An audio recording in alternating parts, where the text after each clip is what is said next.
Olá a todos, meu nome é Paulo dos Santos, sou engenheiro químico e hoje eu venho trazer para vocês uma aula sobre a indústria sucroalcooleira. É um excelente setor energético e de produção do Brasil e eu estou encarregado de trazer essa aula para vocês aqui hoje. E eu vou começar me apresentando. Eu sou formado em Engenharia Química pela UFRN, sou formado em Engenharia de Processos na Universidade de Pau, na França, e sou mestre em Engenharia Química pela UFRN também.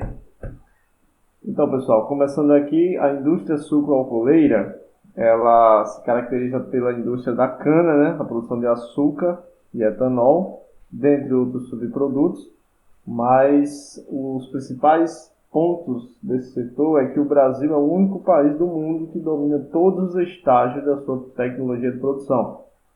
E também esse setor representa um conjunto amplo e articulado de atividades que vão desde a produção da cana-de-açúcar até a colocação do açúcar e do álcool no mercado para consumo final, passando por todos os elos de processamento.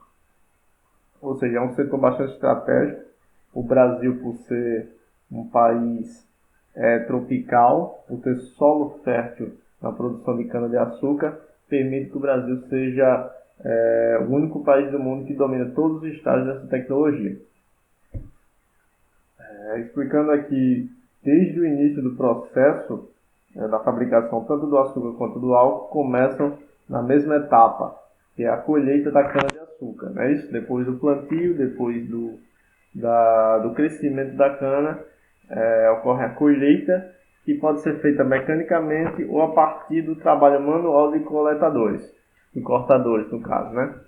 Depois que essa cana é cortada, ela é pesada, ou seja, ela é recepcionada na usina e vai ocorrer a etapa de preparo, ou seja, ela é pesada e analisada o teor de sacarose que contém nessa cana. E de acordo com o índice de ATR, ou seja, de acordo com o índice de açúcar que tem nessa cana, ela vai ser paga.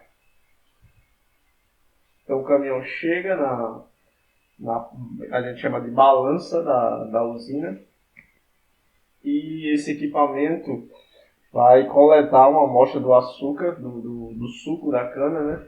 E vai levar para o laboratório para ser analisado. Depois da recepção, a gente tem a extração do caldo, ou seja, a cana vai ser moída em um equipamento que a gente chama de moega, em que a cana vai passar por esses rolos compressores e o suco vai ser extraído.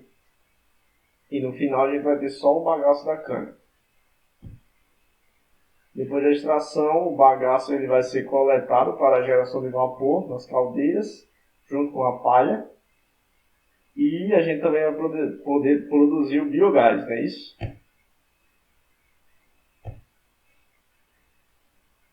E uma etapa essencial desse processo é o aproveitamento desse bagaço, porque com ele e com a palha é que a usina consegue ser autossuficiente na produção energética, ou seja, o próprio bagaço e a palha da cana gera energia que alimenta a usina como um todo.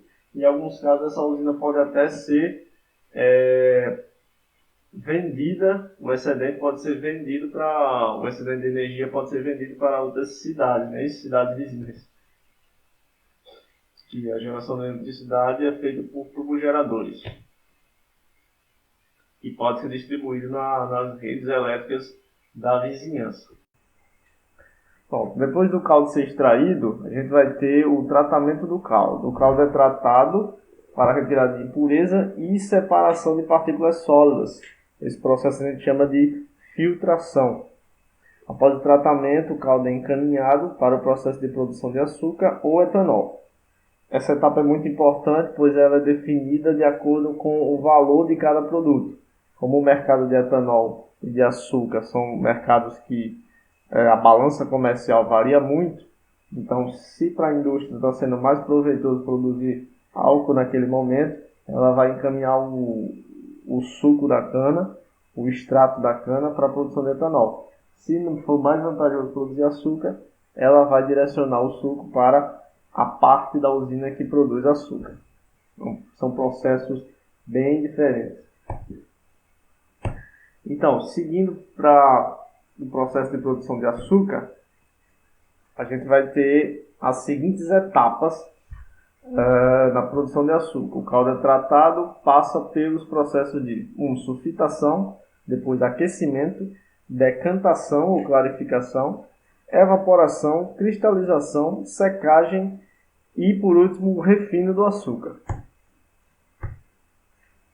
Então, essas são as etapas.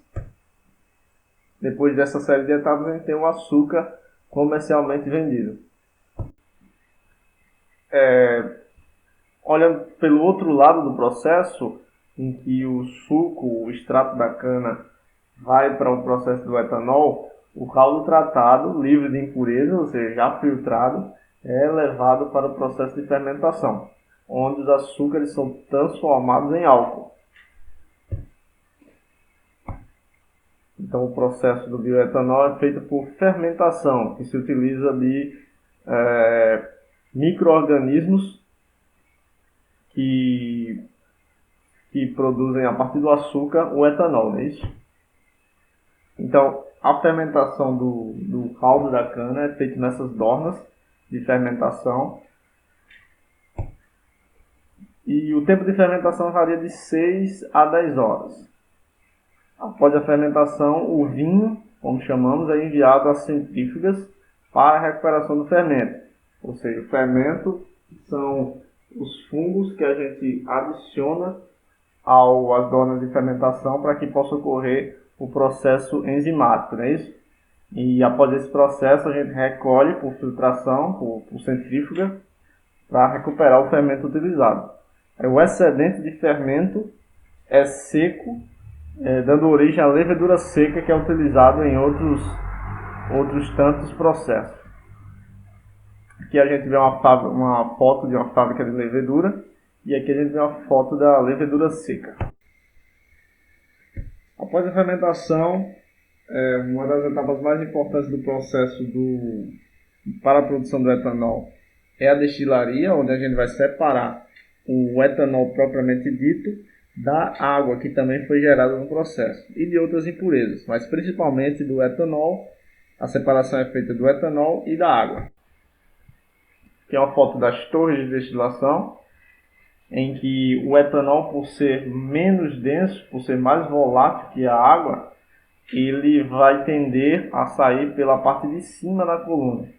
Já a água e outras impurezas a gente vai recolher nas partes baixas da coluna, pois são menos voláteis nesse caso. E assim a gente produz o álcool hidratado, que é usado em tantos outros usos, né? Tanto para mover os automóveis, como para a produção de álcool 70, né? Nesse momento de pandemia está sendo muito útil nesse caso. Então esse álcool, ele passando por outros processos, pode ser sim utilizado como álcool. Continuando, após o álcool ser produzido na destilaria, o álcool hidratado, ele pode servir como combustível para carros, como também no processo, como insumo para o processo de fabricação de álcool em gel, álcool 70 e outros cosméticos. Então, é uma cadeia produtiva de grande importância para o Brasil. Não é à toa que o Brasil tem se destacado cada vez mais nesse mercado, não só na questão de produção, como na questão de autossuficiência. Então é muito importante, principalmente aqui para o Nordeste, essa cadeia produtiva. No Nordeste mesmo, aqui no Rio Grande do Norte, temos várias usinas de cana-de-açúcar. Então é isso, pessoal. Aqui fica as minhas referências utilizadas. Para dúvidas ou para entrar em contato comigo, o meu Instagram é @pmessia1. E muito obrigado pela atenção.